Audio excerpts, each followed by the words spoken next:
तो welcome back guys. हमने last video में क्या किया था, हमने यहाँ तक ये पूरा कवर कर लिया था, थ्योरेटिकल पार्ट देख लिया था सेकंड यूनिट का। अब हम देखते हैं कि इसके सारे क्वेश्चंस मैं यहाँ पर सॉल्व कर दे रही हूँ। ओके, यहाँ पर मैं खुद से सॉल्व कर दे रही हूँ जल्दी जल्दी से, और फिर नोट्स तो मैं इसमें अटैच करके शेयर कर दूंगी। ओके, उसमें से भी देख सकते हो। तो जैसे स्टार्ट करते हैं, पहले बार रिविजन कर लेते हैं फॉर्मूले का कि फॉर्मूला क्या था। कि देखो, eta was efficiency of heat engine was T1 minus T2 divide by T2। Okay, और इसको ईटा होता क्या है, यूजफुल आउटपुट ऊपर, मतलब जो भी हमारा यूजफुल आउटपुट था, यूजफुल आउटपुट कितना था, वो था हमारा वर्क डन जो भी था Q1 minus Q2। Okay, divide by हमने कितना प्रोवाइड किया था, तो हमने कितना प्रोवाइड किया था, हमने सोर्स से कितनी एनर्जी दी थी, Q1। तो ये जब करेंगे तो एक ये और एक ये दोनों रिलेशन याद रखना है, ठीक है। और in case of refrigerator, omega मतलब जो W था, कोफिशिएंट ऑफ परफॉर्मेंस जिसे कहते हैं, वो क्या था, ऊपर जो हमारा यूजफुल आउटपुट है which was Q2। Useful output Q2 क्यों, क्योंकि हम लोग यहाँ पर लेट से हमारा फूड मटेरियल है, तो हम यहाँ से अब्सॉर्ब करते हैं Q2, हम इसे हम वर्क करते हैं कुछ जिससे वो Q2 हीट को अब्सॉर्ब कर सके, राइट। तो हमारा जो यूजफुल आउटपुट है that is Q2 divide by हमने कितना इनपुट करा है, हमने इनपुट किया है Q2 Q1 minus Q2 which is work done. हमने वर्क डन जो इलेक्ट्रिकल वर्क डन किया है वो कितना किया है, Q1 माइनस Q2। तो यहाँ से क्या आता है T2 upon T1 minus T2। Okay, ये हो गया। अब इसके ऊपर जैसे first question is if coefficient of performance of a refrigerator is 5। तो ये कितना दे रखा है, ये हो गया 5। ओके, और नेक्स्ट क्या बोला है, next is and operates at the room temperature 27 room. अब देखो रूम टेम्परेचर दे रखा है, मतलब हीट वे अंदर तो इसके Q2 होता है, मतलब T2 होता है, और जो बाहर सराउंडिंग होती है जैसे हम लोग सोर्स कहते हैं, जहां पर हमारा जो थर्मल पोल्यूशन है, मतलब जो वेस्ट एनर्जी है वो जाती है, वो क्या होता है T1, राइट। तो ये जो रूम टेम्परेचर है दैट इज T1। ओके, ये कितना दे रखा है, ये है 27 डिग्री सेल्सियस यानी 300 केल्विन। तो अब इसको जब हम करेंगे 300 केल्विन, राइट। तो ओमेगा क्या, मतलब ये जो डब्ल्यू है, डब्ल्यू की फॉर्मूला क्या होता है, T2 upon T1 minus T2, right. और ये कितना दे रखा है 5 के इक्वल। ओके, तो इसको जब क्रॉस मल्टीप्लाई करके सॉल्व करेंगे तो ये हो जाएगा T2 is equal to 5T1 minus 5T2। Okay, अब इसको एलएचएस में भेजा तो ये हो जाएगा 6T2 is equal to 5T1। तो यहाँ से हमें T1 तो पता है, हमें T2 चाहिए, तो T2 will be 5T1 divide by 6। और T1 किसके बराबर है, T1 इज 300, तो 5 into 300 divide by 6 that will B 250 kelvin. Okay, तो यहाँ पर अभी के लिए तो मैं यहाँ पर सिर्फ आंसर लिख दे रही हूँ, बट मैं इसमें अटैच कर दूंगी। ओके, जो भी इसके आंसर्स हैं मैं अटैच कर दूंगी, तो ये हो गया 250 केल्विन। नेक्स्ट मूव करते हैं, नेक्स्ट ये तो इजी था। अब नेक्स्ट इसमें क्या है कि इसमें पहले तो देखो दिया क्या है, गिवन क्या क्या है पहले, फिर हमें पता चलेगा कि करना क्या है। ओके, तो पहले इन्होंने मास दे रखा है, okay 6 kg, and then at 0 degree Celsius into ice. तो ये 0 डिग्री सेल्सियस मतलब इन्होंने बोला है कि जो हमारा फ्री रेफ्रिजरेटर है उसके अंदर 6 kg जो वाटर है वो 0 डिग्री सेल्सियस पे रखा हुआ है, यानी ये क्या है T2। 0 degree means 273 kelvin. Okay, और क्या बोला है, इनटू आइस, मतलब वो जो वाटर है वो आइस में कन्वर्ट होता है 20 मिनट्स में, यानी टाइम कितना दे रखा है 20 मिनट। ओके, जो पूरा वर्क होता है वो होता है 20 मिनट में। Assume that room temperature again room temperature दिया तो वो गया T1 which is 25 means 298 kelvin. और यहाँ से calculate the power need to accomplish it. अब पावर क्या होता है, पावर इज, वैसे भी इन्होंने टाइम नहीं दिया तो मुझे मतलब गेस कर सकते हो कि पावर निकालना है, क्योंकि पावर के फॉर्मूले में होता है एनर्जी अपॉन टाइम। तो यहाँ पर अगर उन्होंने टाइम दिया दैट मीन्स यहाँ पर पावर ही निकलवा रहे हैं वो। ओके, या फिर अगर कभी बाद में कुछ मान लो पावर दिया है, टाइम दिया, तो हम लोग यहाँ से एनर्जी डिराइव कर सकते हैं, ठीक है। तो ये रिलेशन याद रखना है ये। और एक और चीज यहाँ पर देखो, यहाँ पर इन्होंने मास दिया है, ओके, और और बोला है कि यहाँ पर जो मतलब जो रेफ्रिजरेटर के अंदर जो वर्क हो रहा है वो क्या हो रहा है, वाटर से आइस में कन्वर्ट हो रहा है। ओके, वाटर से आइस में कन्वर्ट होने के लिए जो हीट रिलीज हुई है दैट इज Q2, वही हमने ऑब्जॉर्व किया है। ओके, तो यहाँ से Q2 मैं निकाल सकती हूँ कैसे, Q2 विल बी ml, क्योंकि जब स्टेट चेंज होती है तो यहाँ पर होते हैं एक तो mass into latent heat of vaporisation, या फिर इसमें शायद कुछ और बोलते हैं, वेपराइजेशन नहीं, यहाँ पर freezing, latent heat of freezing. Okay, तो यहाँ पर अगर मैं इसे निकालूं तो Q will be, second question, Q2, एक मिनट,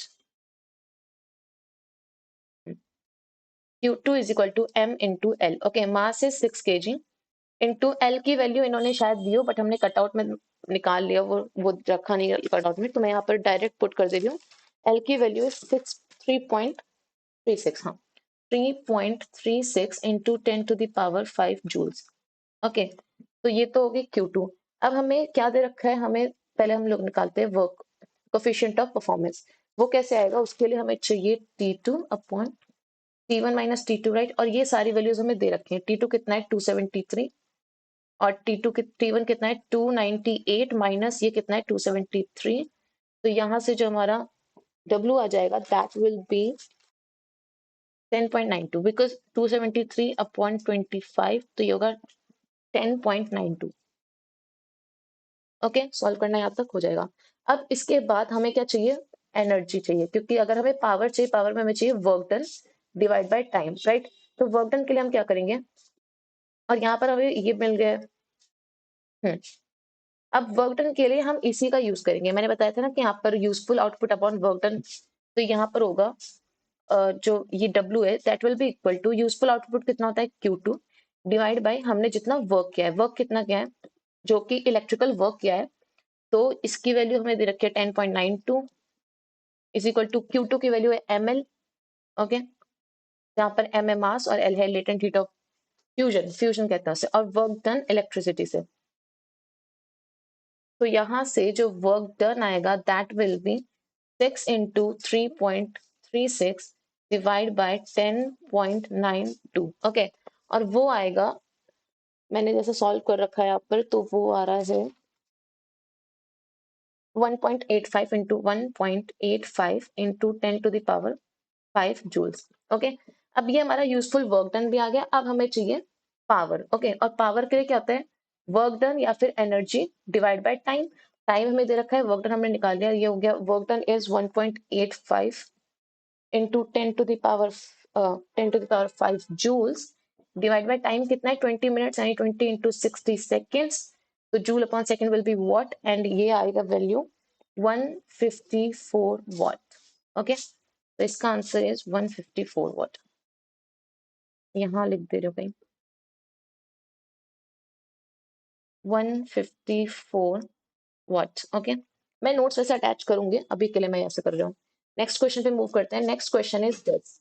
इस क्वेश्चन में क्या है, इसमें अब देखो कोफिशिएंट ऑफ परफॉर्मेंस के तो क्वेश्चन हो गए, 2 क्वेश्चन ही थे। नेक्स्ट इस पे मूव करते हैं।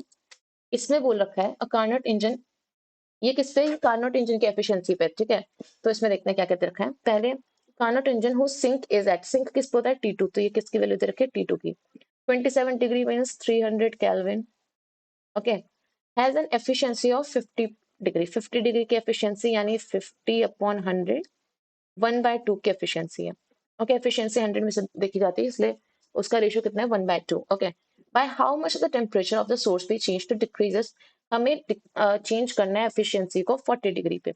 ओके, तो 40% पे, तो ईटा प्राइम लेट से वो हो गया 40%, यानी 40 upon 100 that will B 2 upon 5। हमें यहाँ से यहाँ मूव करना है। ओके, और हमें ये दे रखा है, तो पहले तो इसमें निकालते हैं कि ईटा T1 कितना है, पहले तो सोर्स की वैल्यू निकालते हैं। तो सोर्स की वैल्यू के लिए ईटा हमें दिया है 1/2। ये क्या होता है फॉर्मूला, T1 माइनस T2 या फिर 1 minus T2 upon T1, 1 minus T2 upon T1। Okay, यहाँ से इसको इस साइड और इसको इस साइड, तो T2 upon T1 will be 1/2, right. तो यहाँ से जो हमें T1 की वैल्यू, तो मतलब हमें T2 की वैल्यू पता है, तो हमें T1 की वैल्यू के लिए 2 इंटू T2, और T2 क्या था 300 केल्विन, तो हमारा T1 कितना हो गया, T1 that will B 600 kelvin. Okay, ये तो हो गया इनिशियली। ओके, अब हमें इसे चेंज करना है कि हमारा जो ईटा है, ईटा प्राइम, वो हो जाए 2/5। तो इसमें भी निकाल लेते हैं, इसमें हो जाएगा, हमें चेंज करना है, वैसे एक मिनट देख लूँ मैं, bye how much the temperature of the source. Okay, हमें यहाँ पर सिंपल T1 वापस से निकालना है। तो ईटा दे रखा है T1 minus T2, again 1 minus T2 upon T1। Okay, और यहाँ से T2 upon T1 will be 3 upon 5, इसे 1 माइनस 2/5 करके, और फिर यहाँ पर अगेन T1 की, T2 की वैल्यू तो कांस्टेंट रखी है, तो यहाँ पर हो जाएगा T1, जो T1 प्राइम आएगा, मतलब ये T1 हमने यहाँ पर चेंज किया, हमने हमने ऐसा चेंज किया है, देखिए यहाँ पे बोले ना कि हमें bye how much the temperature of the source be change, तो हमने यहाँ पर चेंज किया, तो ये T1 prime will be 5T2 upon 3। तो T2 कितना था 5 इंटू ये था 300 केल्विन डिवाइड बाय 3, तो ये हो गया 500 केल्विन। ओके, अब न्यू जो टी प्राइम है दैट इज 500 और जो पुराना टी प्राइम था वो था 600 केल्विन। तो डेल्टा टी सोर्स कितना हो गया, डेल्टा टी सोर्स वो कितना हो गया 100 केल्विन। तो हमारा चेंज इतने का होना चाहिए, 100 केल्विन का होना चाहिए। तो हमारा जो एफिशिएंसी होगी that will go from 50% to 40%। Okay, तो इजी था, फॉर्मूला भी इजी था, बस अप्लाई करने का तरीका देखना है कैसे करना है। और वो वाली चीज अच्छी थी कि यहाँ पर Q2 को हमें ml में यूज करवाया था, ऐसी चीजों पे ध्यान देना है। ऐसे ही यहाँ पर तो वेपराइजेशन में यूज था, हो सकता है कि वो बोले कि Q is equal to ms delta T भी यूज करवा सकते हैं। ओके, ये कब यूज होता है, जब कहीं पे टेम्परेचर डिफरेंस आता है तो वहां पर जो हीट फ्लो होता है that is ms delta T। ठीक है, तो देखते हैं और क्वेश्चन कैसे हैं। अब ये क्वेश्चन देखो, ये क्वेश्चन तो यहीं पे सॉल्व कर दूंगी। Calculate the efficiency of a Carnot engine working between the steam point. Steam point is what, steam point है मतलब ये और आइस पॉइंट है। तो आइस और स्टीम में of course T1 is greater, मतलब स्टीम इज ग्रेटर, तो यहाँ पर ये T1 स्टीम पॉइंट रहा होगा विच इज 100 डिग्री सेल्सियस, और जो आइस पॉइंट है that will B 0 degree Celsius, right. तो T1 की वैल्यू कितनी होगी, T1 is 373 kelvin and T2 is 273 kelvin. Okay, अब सिंपल है, ईटा की वैल्यू क्या होती है, eta is 1 minus T2 upon T1। Okay, तो 1 minus 373 upon 273 will give you 0.268। तो ये तो बहुत ही आसान क्वेश्चन था, ठीक है, पर ये है भी खैर 2 मार्क्स का। अब नेक्स्ट क्वेश्चन देखते हैं। नेक्स्ट क्वेश्चन है if two Carnot engine are and S. Okay, R और एस दो कार्नोट इंजन है in series such as engine R absorbs, धीरे धीरे लिखते देखो, engine R absorbs heat at temperature T1। ठीक है, मतलब यहाँ पर T1 टेम्परेचर है, यहाँ से जो R है ये absorb करता है, तो T1 है तो लेट्स से यहाँ पर जो हीट absorb कर रहा है वो Q1 है। Okay, and rejects it to the sink at temperature T2, और ये यहाँ से Q2 रिजेक्ट करता है to a sink which is at T2। Okay, तो ये तो हो गया R। While engine S absorbs half of the heat rejected by engine R, मतलब यहाँ से जो इंजन S है वो यही वाली एनर्जी, इस एनर्जी को अब्सॉर्ब करता है। लेट्स से इसको हम कह देते हैं Q3।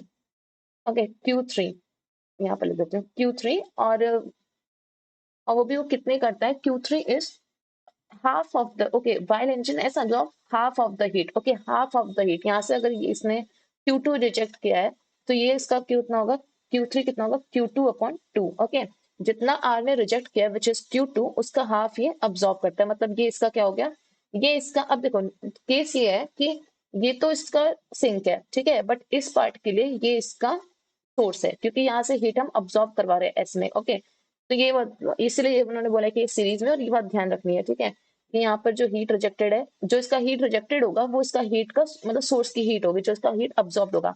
बट इन्होंने बोला है कि only half of the heat reject, मतलब only half of the heat जो इसकी रिजेक्टेड है वो अब्सॉर्ब होती है। तो यहाँ पर जो Q3 इसका एंटरिंग सोर्स का जो हीट होगा जिसने अब्सॉर्ब किया है दैट विल बी Q2/2, और फिर एंड जो इंजन एस है and rejects it to the sink at temperature T3, तो ये एक सिंक को करता है जो कि T3 पे है, ठीक है। तो मीन्स T1 से स्टार्ट हुए T2 पे गए, और फिर T2 से उससे हाफ ऑफ द हीट लेकर T3 तक गए, ठीक है। Now if the work done in both the cases is equal, okay, तो यहाँ पर वर्क डन कितना होगा, work done will be Q1 minus Q2 R के केस में, ठीक है, वर्क डन बाय R। और यहाँ पर कितना होगा, वर्क डन यहाँ पर होगा Q3 माइनस Q4, ठीक है। अब इसे कैसे सॉल्व करना है वो देखते हैं, मतलब वर्क डन निकालना है तो वर्क डन ऐसे कुछ निकालना है कि इसको हम इक्वेट करें तो हमें ये रिलेशन मिले। ओके, तो इसको देखते हैं। तो फर्स्ट ऑफ ऑल तो देखो, फर्स्ट ऑफ ऑल एक चीज मैं बता दूं, जब हम लोग ईटा देख रहे थे, ईटा वो क्या आया था 1 minus T2 upon T1, right. और अगर मैं Q1 की मतलब Q की फॉर्म में देखा तो 1 माइनस Q2 अपॉन Q1, तो यहाँ से 1 1 कैंसिल, माइनस माइनस कैंसिल, तो ये एक रिलेशन है, ठीक है, ये ध्यान देना है, इसका हम यहाँ पर यूज करने वाले हैं। यहाँ ऊपर Q2 है, नीचे Q1 है, ये Q1 और यहाँ पर भी Q1। ओके, तो ये रिलेशन आ गया, इसका हमें यूज करना है कैसे। फर्स्ट वाले जो इंजन आ रहे पहले उसमें बात करते हैं, उसमें क्या हो रहा है कि Q2 upon Q1 will be equal to T2 upon T1, right. तो यहाँ से अगर मैं Q2 की वैल्यू निकाल लूँ in the form of Q1 तो ये हो जाएगी Q1 T2 upon T1। Okay, तो अब अगर मैं यहाँ से निकालू work done by engine R, वो होगा Q1 माइनस Q2। वो कैसे होगा? Q1 is what T2, Q1 is Q1 but Q2 is what Q1, मतलब जो Q2 है हमने उसे Q1 की फॉर्म में लिख दिया है, Q1 के टर्म्स में, तो ये हो गया। अब यहाँ से क्या मिला हमें? यहाँ से हमें Q1 जब हम कॉमन लेंगे that we will get T1 minus T2 और डिवाइड में T1, तो ये हो गया वर्क डन बाय आर। अब ऐसे ही वर्क डन बाय एस भी निकालते हैं, ठीक है। तो एस के केस में क्या है? Q3 हमने Q3 लिया है, हाँ Q3, और यहाँ से इसने Q3 अब्सॉर्ब किया और Q4 यहाँ पर रिलीज किया है, ठीक है। तो ये भी हीट इंजन ही है, तो इसमें भी सेम होगा कि Q4 upon Q3 will be T3 upon T2, क्योंकि इसका जो ये टेम्परेचर है यहाँ पर सेम ही है। सिंक इनका, इन दोनों का सिंक, मतलब इसका जो सोर्स है वो इसका सिंक है, तो उसका टेम्परेचर सेम है T2, ओके। तो इसका जो सोर्स है, ये ध्यान रखना है कि ये इसका सोर्स है, बट यही चीज इसका सिंक है, ओके। इसलिए यहाँ पर T2 ही यूज कर रहे हैं, ओके। अब यहाँ पर एक और चीज, तो यहाँ से अगर मैं निकालूं Q4 की वैल्यू, तो Q4 will be Q3 T3 minus T2, right. तो अगर मैं फिर से यहाँ से W निकालूं, तो W क्या होगा? Heat entered minus heat release, right. तो हीट एंटर्ड कितने? Q3, और रिलीज कितने? Q4। तो Q3 माइनस Q4। अब Q4 को मैंने यहाँ पर Q3 के टर्म्स में लिखा हुआ है, तो इसको अगर हम यहाँ पर यूज करेंगे तो वी विल गेट Q3 को कॉमन लेके ये आएगा 1 माइनस, यहाँ पर क्या? T3 minus T3 by T2, right. तो इसे अगर और अच्छे से लिख लूं तो ये होगा work done by S will be Q3 T2 minus T3 upon में T2, ओके। अब एक चीज देखो, ये जो Q3 था ये क्या था? जितना सोर्स पे, सोर्स के टाइप, जो एस का सोर्स है वहां पर कितनी हीट अब्सॉर्ब हो रही है, राइट। पर ये क्या दिया हुआ था? ये दिया हुआ था कि जितनी हीट इसकी रिजेक्ट है उसका हाफ, यानी Q2/2। तो इसको अगर मैं यहाँ पर लिखूं Q2/2, Q3 को Q2/2, और यहाँ से ये आ गया T2, और ये हो गया T2 माइनस T3, और हमने Q2 की वैल्यू क्या निकाली थी? अगर मैं Q2 को भी देखो, अब इसके आगे देखो कैसे करना है कि यहाँ पर वर्क डन मैंने Q1 की फॉर्म में निकाल रखा है, और यहाँ पर मेरा वर्क डन आ रहा है Q2 की फॉर्म में, बट मेरे पास एक रिलेशन है Q1 is equal to Q2 T2/T1, जिसकी जो कि किसको रिलेट करता है? वो रिलेट करता है Q2 को Q1 से, तो उसको मैं यहाँ पर यूज कर लूंगी, ओके। उससे क्या होगा कि हमारा वर्क डन सेम Q1 में आ जाएगा, तो वो कैंसिल आउट हो जाएगा, ओके। तो work done by S will be Q2 कितना है? Q2 एस, एक minute, Q2 is Q1 T1, हाँ Q1 T T2 एक्चुअली, एक मिनट रिलेशन में देख रहे हैं यहाँ पर, हाँ Q2 is Q1 T2, okay. T2/T1 है, ओके। तो यहाँ पर ये गलत है, दिस इज Q2 और यहाँ पर Q1 है, ओके। तो ये है Q2 is equal to Q1 T2, तो Q1 T2/T1, राइट।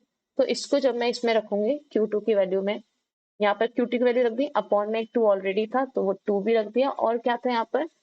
यहाँ पर था T4, यहाँ था T2 minus T3 upon T2, तो ये हो गया T2 माइनस T3 अपॉन में T2, ठीक है। अब इसके आगे WS क्या हो जाएगा? T2 से T2 कैंसिल, बचा क्या? Q1 अपॉन 2T1, और यहाँ पर क्या है? T2 माइनस T3, ठीक है। तो अब ये क्या है? S का वर्क डन, और हमने यहाँ पर क्या निकाला था? यहाँ पर हमने कैलकुलेट किया था इसका वर्क डन, R का वर्क डन, ठीक है। अब दोनों वर्क डन बराबर है तो इसको इक्वेट करते हैं। यहाँ पर क्या है?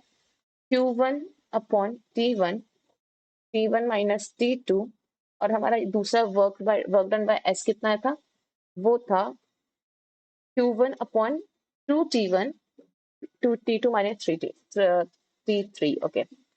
Q1 upon 2T1, T2 minus T3, ठीक है। तो यहाँ से Q1 कैंसिल, Q1 कैंसिल, बच्चा का यहाँ पर T1 है, तो बच्चा T1 से T1 भी कैंसिल, तो ये हो गया 2T1, मतलब 2 इंटू T1 माइनस T2, यहाँ पर था ना ये T1 माइनस T2, और राइट हैंड साइड में क्या है? T2 माइनस T3, तो ये हो गया T2 माइनस T3।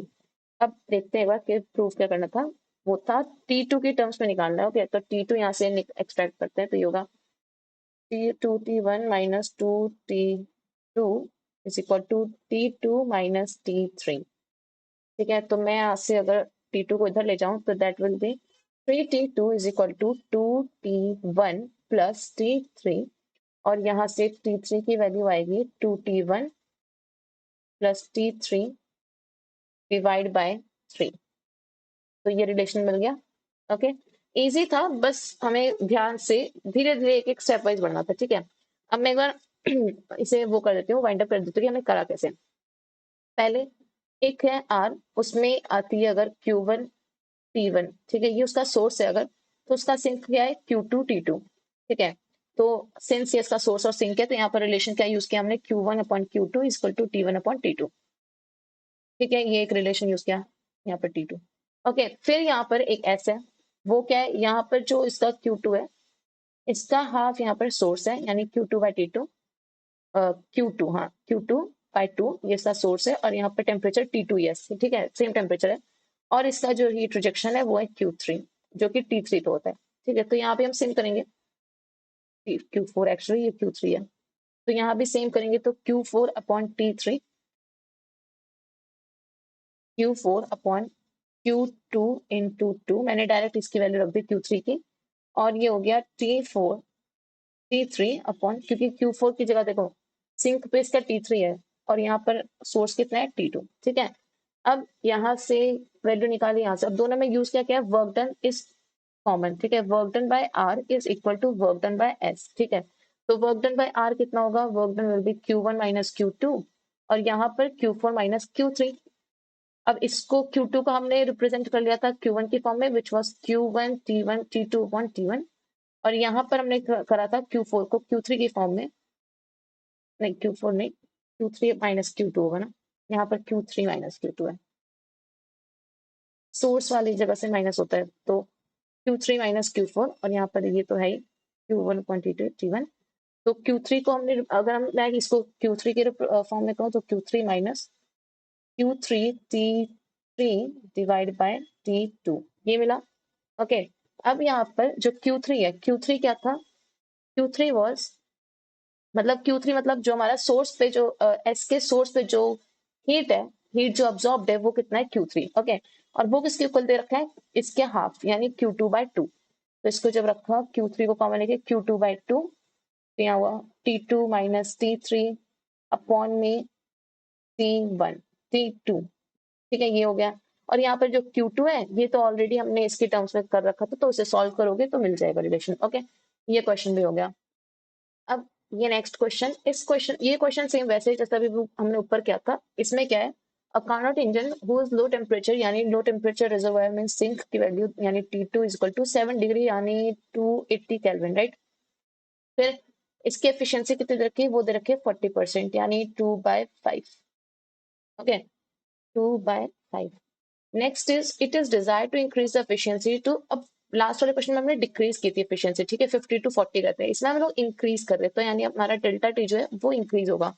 तो यहाँ पर जो डिजायर्ड एफिशिएंसी है दैट इज 70%, मीन 7/10। ओके, ये हो गई। उसके बाद by how many degree should the temperature of the, okay, delta T1 भी निकालना है, ठीक है, तो सेम वही करेंगे जो हम लोग अभी करे थे लास्ट वाले क्वेश्चन में। यहाँ पर क्या करेंगे, पहले अपना ईटी मतलब ईटा1 जो दे रखा है दैट इज 2.5, वो इक्वल हो जाएगा 1 minus T2 upon T1, right. और यहाँ से T2 अपॉन T1 की वैल्यू क्या है, 3/5। ओके, और हमें किसकी वैल्यू दे रखी है, T2 की, सिंक की वैल्यू दे रखी है 290, सॉरी 280, है ना। तो ये हो जाएगी T1 is equal to 5 into 280 की है, या 280 upon 3। So 5 into 280 upon 3 will be 467 Kelvin approx. 467 Kelvin. Okay, ये तो हो गया T1 जो हमारा इनिशियल है। हमें अब ईटा को इंक्रीज करना है, मीन्स हमें अपने एफिशिएंसी को 70% यानी 7/10 करनी है, तब क्या होगा, 1 माइनस T2 अपॉन T1।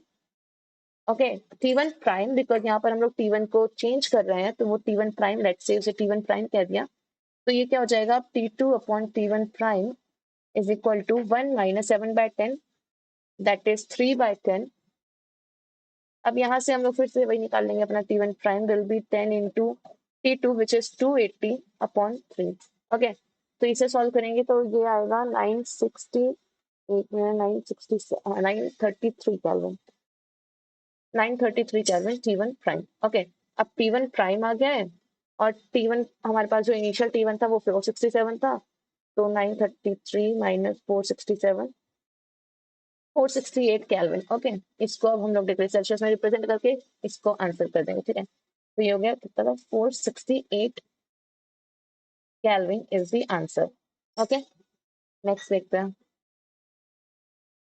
अब नेक्स्ट एक ये क्वेश्चन है, describe Carnot cycle and reduce the efficiency of the engine. ये तो लास्ट वीडियो में कर लिया था इतना पार्ट, 7 मार्क्स का है, तो लेट्स से 5-6 मार्क्स का अगर वो हो गया तो लास्ट में ये पूछा है, show that 100% efficient engine is not possible. ठीक है, ये हमें शो करना है, ये मैं बता देती हूँ।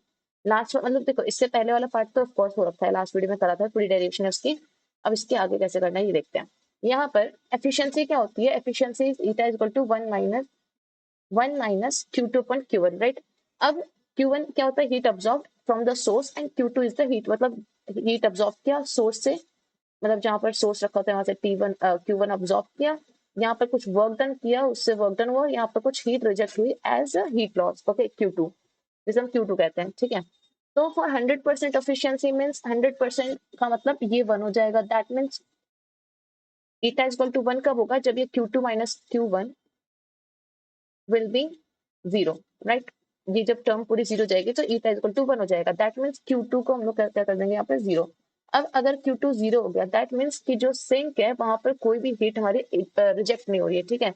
The engine must convert all the absorb heat into work without rejecting any heat, मतलब किसी भी तरह का हीट लॉस नहीं है। तो ऑफ कोर्स ये तो कैल्विन प्लैंक स्टेटमेंट को वायलेट करिए ना। According to the Kelvin Planck statement of the second law, it is impossible to construct a heat engine operating in a cycle that converts heat absorbed from a single reservoir completely into work. Okay, इसीलिए कोई ना कोई heat must always be rejected to the sink, but यहाँ पर नहीं हो रही है, that means efficiency 100% possible नहीं है। Okay, और इसका फर्दर हम क्या बोल सकते हैं, also for Carnot engine, एक कार्नोट इंजन में टी, अगर मैं T2 और T1 के रेस्पेक्ट में देखूं तो ये हो गया 1 माइनस T2 बाई T1, और दैट मीन्स इसकी वजह से यहाँ पर जो T2 है that should be 0 kelvin. Okay, अब 0 केल्विन तो एग्जिस्ट ही नहीं करता, ये तो थर्ड लॉ में आ गया, but 0 kelvin doesn't exist, 0 absolute temperature can not be attained, तो जो eta is equal to 1 can not be attained. Okay, that is, तो इतना इसका मतलब इतना सा इसका आंसर है। उसके बाद इससे पहले जो डेरिवेशन है वो तो है ही।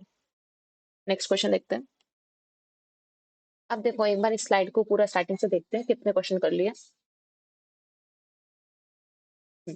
यहाँ पर ये तो कर लिया था फर्स्ट वीडियो में, और इसके नीचे ये भी हो गया, ये हो गया, ये कर दिया है, नोट्स में लगा दूंगी इसमें और शेयर कर दूंगी, ये भी हो गया। ओके, ईटा वाले क्वेश्चंस हो गए, ये भी हो गया ट्रू, एंड ये भी हो गया, इसका भी हमने देख लिया। इसमें ये बेसिकली स्टेटमेंट वाइज है कि इसमें पहले दिखाना है कि पहले यहाँ पर कैल्विन प्लैंक स्टेटमेंट कॉन्ट्राडिक्ट हो रही है, और फिर दूसरा थर्ड लॉ ऑफ थर्मोडायनेमिक्स भी कॉन्ट्राडिक्ट हो रहा है, ठीक है। ये लिख करके हम कर सकते हैं, ये जो है 100% एफिशिएंट इंजन वाला, ये भी कर लिया। इसका आंसर यहाँ पर लिखा है, ये रहा 0.268, और फिर इसका है, ये अभी हम करते हैं, ये एक बच रहा है, बाकी ये जो है ये भी हो गया, इसका 468 केल्विन। ये वापस रिपीट हो रहा है, show that the 100% efficiency of reversible Carnot engine violates laws of thermodynamics. इसमें दो लॉज दिखा देंगे कि सेकंड लॉ को कैसे करते हैं, कैल्विन प्लैंक जो स्टेटमेंट है वो, ओके, और यहाँ पर कैसे करता है थर्ड लॉ को, 0 केल्विन वाला, जो अभी मैंने दिखाया था कि 0 केल्विन आने की वजह से ये थर्ड लॉ को भी वायलेट करता है, ठीक है। नेक्स्ट इज, अब देखो ये वाला क्वेश्चन वापस रिपीट हुआ है, can a Carnot engine heat engine attain 100% efficiency, justify your answer. इसमें फिर से वही सेम जो यहाँ है वही यहाँ पर, तो ये क्वेश्चन देखो 3 बार रिपीट हुआ है, तो यानी ये इंपॉर्टेंट है, इसे ध्यान रखना। और वो भी ये सब पार्ट में हुआ है, इसमें ये 6 मार्क्स का है, तो इसमें तो ढंग से लिखना पड़ेगा, बाकी ये छोटे पार्ट्स में ही हुआ है। ओके, और ये वाला क्वेश्चन को रिपीट हुआ है, two Carnot engine A and B, इसमें क्या है कि ए और बी है, ये जो हीट पाता है ये हीट इसकी इसमें जाती है बाय हाफ, इसकी हीट Q2/2 हो गई यहाँ पर, और फिर ये T3 में जाता है, तो जो हमने अभी ऊपर डिराइव किया था सेम रिपीट हुआ है। ओके, और फिर ये second law of thermo Kelvin Planck हमने कर ही लिया था। ओके, तो बस एक क्वेश्चन ये बच रहा है, बाकी हो चुका है। अब ये क्वेश्चन करते हैं, तो इसमें है, show that the efficiency of all reversible heat engines operating between the same two temperature is same. ये भी कॉन्ट्रडिक्शन करके हम प्रूव करेंगे, लाइक लेट्स से कि मेरे पास दो हीट मतलब मेरे पास दो इंजन्स हैं, ओके, जिसमें एक को मैं ले ले रही हूँ और दोनों सेम उसके ऊपर ऑपरेट होते हैं, मतलब यहाँ पर नीचे है T2, ऊपर है T1 और दोनों सेम है। यहाँ से Q1 हीट आई, यहाँ से Q1 हीट आई, मतलब यहाँ से हीट आई कुछ Q1 प्राइम और यहाँ गई ओके।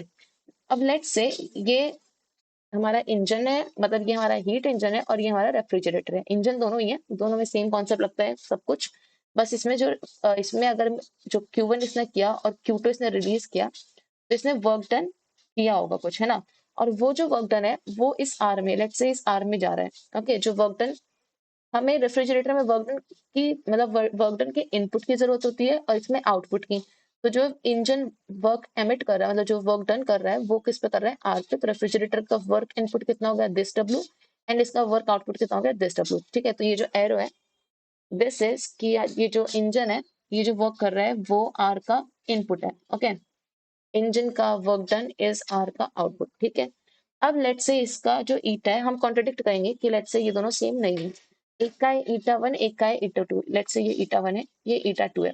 ठीक है, और सिंस ये इक्वल नहीं है तो इनमें से कोई ना कोई एक तो ज्यादा होगा। तो मैंने कह दिया कि eta one is eta two से ग्रेटर ओके। अब थोड़ा ध्यान से देखना, देखो ईटा वन क्या है, इसका एफिशिएंसी राइट, और वो क्या होती है Q1 माइनस Q2। नहीं मतलब देखो एफिशिएंसी इसकी ज्यादा है, मतलब ये ज्यादा वर्क डन प्रोड्यूस कर रहा है राइट। ये जो ईटा वन है that is producing W1, let's say W produce कर रहा है which is much greater than what, eta two इसके वर्क डन से जो इसमें रिक्वायर्ड है राइट। इसका ईटा टू कितना होगा, इसका वर्क डन मतलब जो इसमें रिक्वायर्ड होगा that will be Q1 minus Q2 okay. Q1 prime minus Q2 prime वो इसके वर्क डन से छोटा होगा, जो E है उसके वर्क डन से छोटा होगा। मतलब जितना इसे रिक्वायर है उससे एक्स्ट्रा इसे वर्क डन मिल रहा है। मतलब जब ये वर्क इसमें करेगा, जब ये इंजन इसमें वर्क देगा और जब ये आर इसे ऑब्जॉर्व करेगा तो जितना इसे नीड है वो तो यूज हो जाएगा, बट एक एक्स्ट्रा वर्क और मतलब ये प्रोड्यूस करने लगा। मतलब ये रेफ्रिजरेटर है but it will behave like a heat engine. ये और प्रोड्यूस करेगा instead of taking, it will produce extra okay. क्योंकि इसका जो वर्क डन रिक्वायरमेंट है वो कम है एज कम्पेयर टू जितना इसे मिल रहा है राइट। तो अब ओवरऑल देखूं तो ओवरऑल क्या हो रहा है कि टेम्परेचर जो टेम्परेचर नीचे कम है, नीचे T2 है ऊपर T1 है, ये छोटा है, ये कम टेम्परेचर है, ये हाई टेम्परेचर है। यहाँ से यहाँ तक एक तो पहले तो कोल्ड से हीट हॉट बॉडी में ट्रांसफर हो रही है हीट ओके। और ऊपर से वर्क लगने की जगह वर्क प्रोड्यूस हो रहा है ओके, पॉजिटिव वर्क हो रहा है। मतलब यहाँ पर वर्क ये एमिट कर रहा है दैट इज या which is violating the kelvin clash statement. क्या कि जो वर्क डन है, नहीं which is violating the Clausius statement कि कोई भी नेटवर्क डन, नहीं सॉरी नेटवर्क डन, हाँ कोई भी एफिशिएंट वर्क के विदाउट हम कोल्ड से हॉट बॉडी के, हॉट बॉडी में कोई भी हीट फ्लो नहीं करवा सकते राइट। तो यहाँ पर हम लोग क्या कर रहे हैं, हम लोग हॉट कोल्ड बॉडी से हॉट बॉडी में हीट फ्लो करवा रहे हैं और एक प्रोड्यूस और कर रहे हैं, यूज नहीं कर रहे हैं, हम उसे प्रोड्यूस कर रहे हैं एक एक्स्ट्रा वर्क डन को। ठीक है, तो ये हमारा जो क्लॉशियस है यानी क्लॉशियस की स्टेटमेंट को ये वायलेट कर रहा है। दैट्स व्हाई दिस इज हमारा जो कॉन्ट्रडिक्शन था विच वाज कि eta one is greater than eta two, it is wrong. Means eta one should be equal to eta two okay. Eta one is equal to eta two ये wrong है। हमें क्या let करना है कि eta one is equal to eta two okay. तो अब ये सारे स्लाइड्स के क्वेश्चंस तो हो गए हैं, बाकी ये वाले कर लिए थे। तो अब unit two be complete okay. अब आप लोगों को प्रैक्टिस करनी है, इसके क्वेश्चंस आप लोग और देख लेना, मैं अभी स्लाइड में लगा दूंगी और जो क्वेश्चंस पहले दिए थे वो भी ट्राई कर लेना।